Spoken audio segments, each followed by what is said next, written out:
All right, today we're going to talk about building a team and what that really means. And building a team is all about nailing, then scaling your business model. So you can't scale something that's not nailed. That's just a fact. So if in your business right now you don't have everything nailed, then you're going to be scaling it, and that's going to be bad for your business. You don't want to scale things that are not efficient. So at the beginning of building your business, you're wanting to put those systems and processes into your business so you can actually scale them. What this means is, if you want to scale your business, it comes down to simply getting the right people to do the right things in the right order. What's going on, everybody? I'm Michael Reese, a digital marketing expert, an agent, and a real estate coach. I teach realtors, team leaders, and brokers how to scale their real estate business through digital marketing, content creation, and social media. If you want proven strategies that can help you get more leads, close more deals, and scale your real estate team, you're gonna love this video, so keep watching and make sure to hit that subscribe button and turn on notifications. I put out new content every week that will help you turn strangers into clients and build a business that works harder for you than you do for it. So let's talk about scaling your business. What does it come down to? It really is the art of organizing people to create value. That's what I said, people. Scaling your business means you have to get people doing things that you once did in the past. And so you want to make sure that first you're doing everything and you have systems, checklists, processes.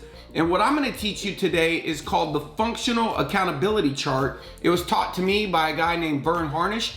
He wrote a book called Scaling Up. Now, this was the second book that I read from Vern. I liked it so much, I asked him if he would sign a copy for my son, my oldest son. He actually signed one for all my sons. And his book that was before this book was a book called Mastering the Rockefeller Habits. Read it in 2009, changed my life forever. And hopefully I'm gonna give you one of the best tools that I use every time I actually start a business. And it's this functional accountability chart. I started a real estate team from scratch in 2016. The first thing I did when it was just me and one other person who was extremely part-time, I laid out all of the function of the business, and I'm gonna talk to you about what that means. But at the core, this is just getting the right people doing the right things. Most people make the mistake of getting the wrong people. And how do they do that? Well, it's real easy. They hire the guy down the street, the person looking for a job. One of the key elements is getting the right people is the KPI, which we'll discuss a little bit later in more detail, is how many people actually applied for the position. The more people that apply for the position, the higher the probability you're gonna get the right person.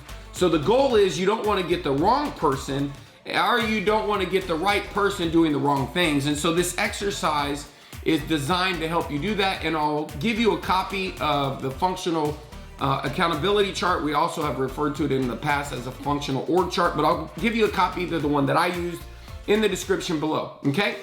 So remember, if you can't change people, and this is for people who already got a team, this is gonna help you as well. If you can't change people, you wanna change people, right? So what I want you to do in this exercise is I want everybody to start right now with understanding the functional org chart is simply gonna be broken down into 4 columns. It's gonna be broken down into functions, and then the person accountable for those functions, the leading indicators, also known as the KPIs, and the lagging indicators. Now, when I mean functions, as you can see, for an example, you might have head of company, you could have marketing, finance, buyer's agent. These are things, when you're doing these functions, that's what you do. When you're showing homes, you're being a buyer's agent.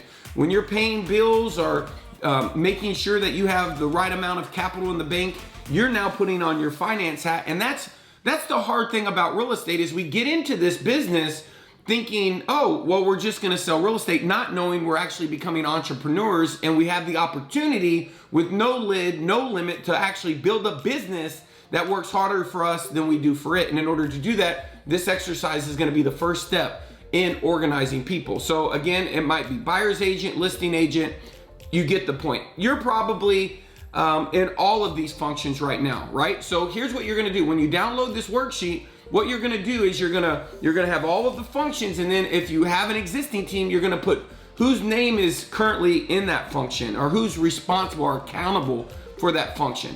Then next to that, you're gonna have the designated KPI. A KPI, this is gonna give clarity to the person on what they need to focus on. A KPI is the thing that you do every single day that has a cause and effect on your desired outcome. So in marketing, that might be new leads generated. With the buyer's agent, that might be new leads contacted. For the head of the company, let's say the company's growing. I know a lot of people who have growing companies. I've had a fast growing company. That might be executing your hiring plan. How many interviews have you done? How many final interviews have you done as it relates to the people you're trying to hire? And then the next thing you're gonna have is the lagging indicator, and this is the KRI. And so another example for that, for the head of the company, might be profitability. One of the ones that we were really known for helping agents execute was building core capital, meaning how much money did you have in the bank to run the company? For a buyer agent, it might be buyer agent agreement signed, or maybe you could even go with under contract. But KRIs normally are gonna represent items that are gonna be on your financial statement, okay? And the rule of thumb here is that you can only ever have one person accountable for doing these things. Now, if you already have a team, then doing this exercise is just gonna get alignment and clarity. And if you have a team, then what I would do is I'd have everybody on my team do this individually. What you're gonna do is you're gonna see red flags where people, it might be very clear who the closing coordinator is, but it might be unclear to some people who actually is responsible for what. And that's your job, is to organize people to create value in the marketplace. And this is one of the best exercises that you can do it.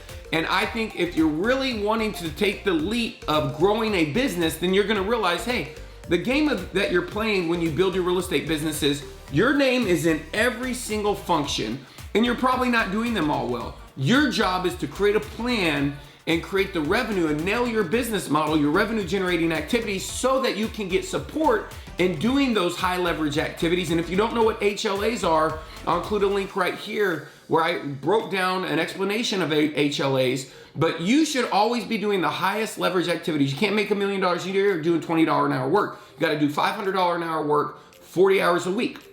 So with that being said, you have to create a plan of how to get your name out of that box.